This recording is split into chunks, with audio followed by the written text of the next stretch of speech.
for human beings to survive. What about human needs such as love, self-esteem, purpose? Are they not basic needs for survival as well? According to my wife, yeah. Our next speaker, Helena Ryan, has worked as a community activist and volunteer for over 30 years. Her experience has taught her that human needs need to have meaning in their lives, not only to survive, but also to succeed. Please welcome Helena, who is giving her 10th speech, Precious Beyond All Price.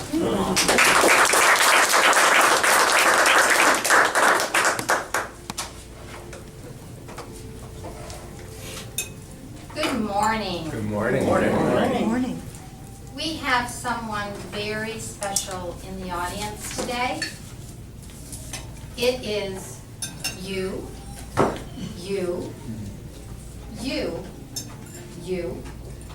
Yes, every one of you is very special. In fact, you are precious. Now, I know the men in the audience are probably thinking, I don't like to be referred to precious. But think about it. When you see a mother hold her newborn child, that child is perfect. That child is precious. Now, as I've thought about this, I wonder what happens to us. Because when you see a little child and they are playing, being themselves, they are so happy. They can be anything. They can be a doctor, they can be a mother, they can be a cow, they can be a pirate, they can be anything that they want to be. So what happens to us? When do we forget that we are precious? When do we forget all of the things God has given us? When do you begin to think, I can't do that. I'm not good enough to be on that team. I'm not pretty enough to have a date. When do we forget that we're precious? Well, many years ago, after my father passed away, I had an aha moment. I was out in the garage and I saw on his workbench this poem. And I don't believe in coincidences, so I know that these special words are for me. And today, I'd like them to be for you. This poem does not have an author, but it has special meaning. We cannot all be great artists, musicians, poets, or philosophers, but we all have some unique talent or capacity which no one else possesses. Each of us has a certain sparkle, a way of being helpful to others, an ability to do certain things as no other person can do them. This gives every man, woman, and child the value of uniqueness. The world would be less if you had not been born. You have added something to it that was not here before you came. That something is from God, and it is precious beyond all price. If you fail to use it to the best of your ability, and to seek diligently to nurture and to cultivate your talents, then you are depriving the revelation of the personality of God, or the one outlet He needs and He sent you into the world to supply. No one can take your place. And if you fail, the loss is irreparable. No one can take your place. But Is it hard for us to accept that we're unique? I remember the first time I saw snow. I couldn't believe that there weren't two snowflakes that were alike. So I dove in and tried to find the two snowflakes. Isn't that what we do as human beings? Can you believe you're that unique? Michelle, do you think that you are the only Michelle that is only going to be born like you? Present, past, and future. Can you grasp that?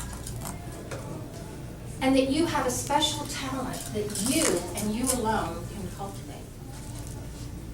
Last week I was reading The Little Engine That Could. Remember that story? I was reading it to my 2.5-year-old grandchild. We talked about the big engine that didn't want to help. And then we talked about the little engine that could. I think I can. I think I can. I think I can. Remember that? Mm-hmm. Well, the next day I was doing puzzles with the same grandchild. And he got a little frustrated at the end of the puzzle. And he looked at me and he said, yeah, I can't do it. I can't do it. I can't do it. So I looked back at him and I said, so are you the big fancy engine that can, can't, or won't? Or are you the little engine that keeps saying, I think I can, I think I can, I think I can? So he looked up at me and started to finish the puzzle. And then he got frustrated and he said, I can't do it. I can, I think I can. I think I can. I think I can.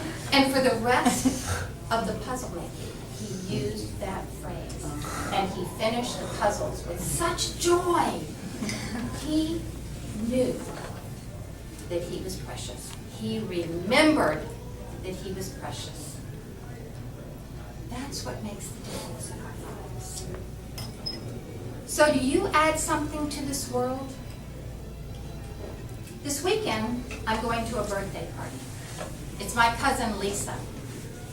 It's her 56th birthday. Now, there's nothing remarkable about being 56, except that when Lisa was 21, she became a quadriplegic in a car accident.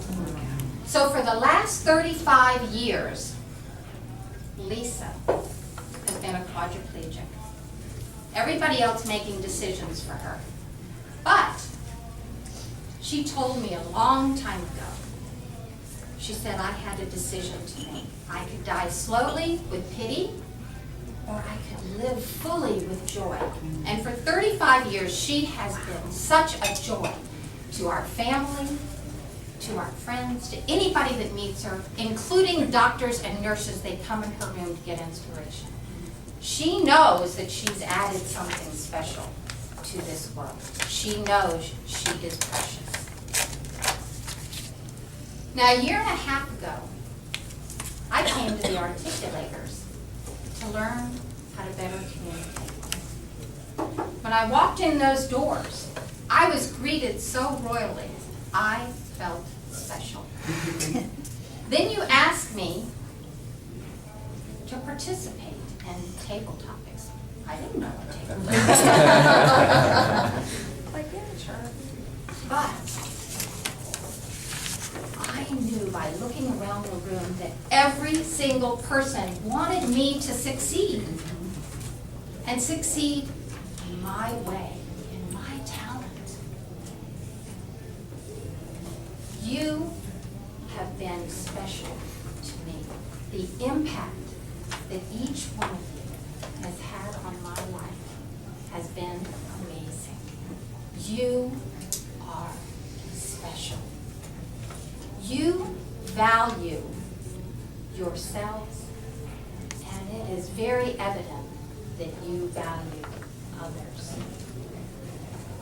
And when I walk in that back door, I can almost hear on a Thursday morning, I think I can, I think I